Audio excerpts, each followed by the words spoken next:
Indian సినిమాలో ఒక కథను 2 భాగాలుగా తీయడం, సీక్వెల్స్ చేయడం అనే ట్రెండ్ బాగా ఊపందుకోవడంలో బాహుబలి సినిమా పాత్ర కీలకం.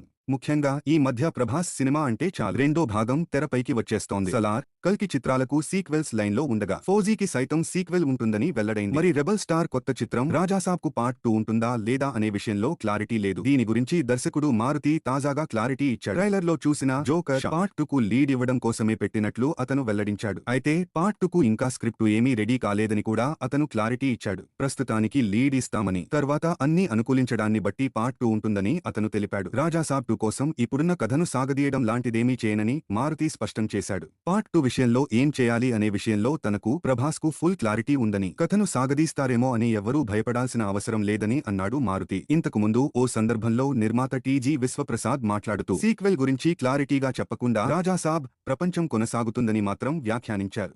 ప్రస్తుతం మారుతి మాటల్ని బట్టి చూస్తుంటే పార్ట్ 2 కు లీడ్ ఇచ్చి ఈ సినిమాకు వచ్చే ఫలితాన్ని బట్టి ప్రభాస్ వీలును బట్టి కొత్తగా ఇంకో కథ రాసి దాన్ని రాజాసాబ్గా తీసుకొస్తారని అర్థమవుతోంది. మరి ఈ నెల 9న సంక్రాంతి కానుకగా ప్రేక్షకుల ముందుకు రాబోతున్న రాజాసాబ్కు ఎలాంటి రిజల్ట్ వస్తుందో చూడాలి.